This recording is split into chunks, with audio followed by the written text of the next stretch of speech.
You know, sometimes the most explosive political moments don't happen on a grand stage, they happen behind closed doors. And that's exactly what happened when former President Barack Obama gave some very blunt, very unexpected advice to his party at a private fundraiser.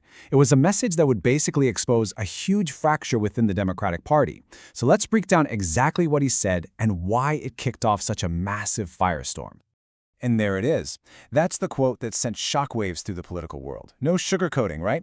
He just comes right out and says it, toughen up. This was a direct challenge to what he sees as a culture of just giving up too easily. He's telling them to get back in the fight.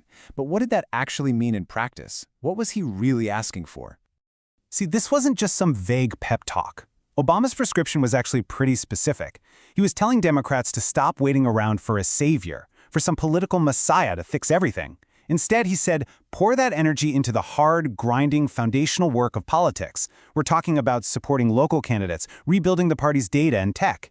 This was a plea to get back to basics. But for a lot of Democrats, this advice, as sensible as it might sound, comes with a whole lot of historical irony. And to really get why, you gotta look at the numbers. And that really brings us to the core of this whole controversy. I mean, why would a call for party building from a popular two-term president be so polarizing? Well, to understand the backlash, we have to rewind and look at what actually happened to the party while he was in office. The irony, the whole paradox of the Obama presidency really comes down to a single, pretty staggering statistic. It's all about what happened to the Democratic Party at the state and local level while he was in the White House. That number right there, negative 1,030, that tells the whole story. According to PBS News, that's the net loss for Democrats. We're talking seats in state legislatures, governor's mansions, and in Congress, all during Obama's 8 years as president. It was, frankly, one of the biggest electoral wipeouts for a party under any modern president. And this just perfectly illustrates the paradox, right? On one hand, you have Obama himself winning these historic elections, leaving office with sky-high personal approval ratings. His coalition of voters was incredibly powerful. But on the other hand, that success just never trickled down. It never translated into strength for the party as a whole. State parties were basically left to wither. As one analyst put it, that winning coalition, it turned out to be Obama's alone. So the big question is, why? Why the disconnect? All right, so let's dig into the diagnosis. The sources we're looking at point to a few key reasons for this party erosion, and it starts with the very nature of his presidential legacy. So, according to analysis from the Brookings Institution, Obama often used executive actions to get his policy goals across the finish line. And look, in an era of total gridlock in Congress, it worked, in the short term. But what it created was what they call a fragile legacy. Think about landmark policies like DACA. Because they weren't passed into law by Congress, they could be, and they were, undone pretty easily by the next president. It's a hard lesson that policy without a strong political party to defend it is basically built on sand. And that weakness wasn't just about strategy in Washington. There's also this really deep cultural gap. A lot of working-class voters who historically were the base of the party increasingly see Democrats as judgmental, kind of out-of-touch elites. Sources call this the faculty lounge problem, where academic language or a constant focus on America's flaws just doesn't connect and can even feel pessimistic or unpatriotic. This perception just creates a massive opening for opponents to paint the party as being totally disconnected from everyday American values. And that feeds directly into worries about money. And that leads right to this economic trust gap. The party is often seen as being way more focused on big social issues than on those kitchen table problems like the cost of living. To many voters, the messaging can feel hostile to the idea of success and aspiration. Climate policy, for example, is often seen not as an opportunity, but as a direct threat to jobs and the economy. There's this feeling that the party has just left the struggling working class behind. And what's really interesting is that Obama himself has talked about this exact problem. In this quote, he just cuts right through all the ideology to talk about a core economic issue: housing.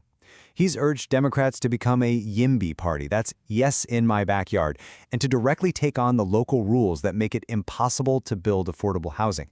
It's this pragmatic, almost populist critique that shows he believes the party has to deliver tangible results, not just talk. Okay, so if the diagnosis he's offering is at least partly correct, why the huge backlash? Well, this is where it gets really interesting. For a lot of critics, the problem isn't the message, it's the messenger.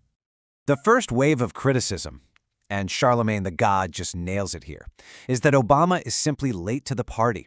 The feeling is that the Democratic base has been screaming about the need to be tougher and try new strategies for years, and now, finally, the former president decides to weigh in.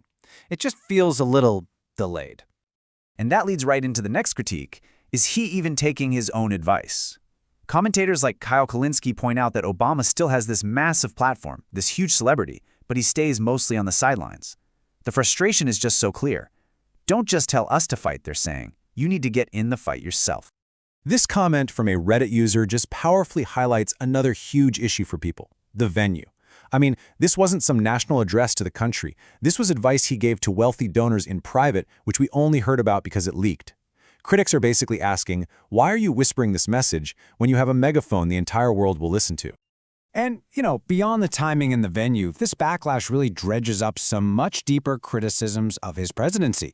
A lot of people hold him directly responsible for the party's current situation. They point to the top-down bank bailouts in 2008, the failure to get Merrick Garland on the Supreme Court, and this general feeling that he was reluctant to really confront Republicans, which they argue just made the opposition stronger. So ultimately, when you take a step back, you realize this isn't just a referendum on Barack Obama. His comments have basically cracked open a fundamental, soul-searching debate about what the Democratic Party even is and what it should be. And really, two competing visions have emerged from all this. On one side, you've got Obama's prescription, this pragmatic return to the basics, to party building, to winning local elections. And on the other side, you've got this vocal base that's demanding a much more aggressive, populist approach. They want a direct fight against what they see as corporate power and anti-democratic forces.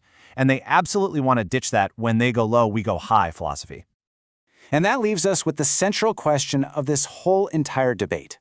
Can the Democratic Party accept a diagnosis of its own weaknesses, even if they believe the doctor delivering that diagnosis is partly responsible for the illness in the first place? That's the billion-dollar question they've got to answer now.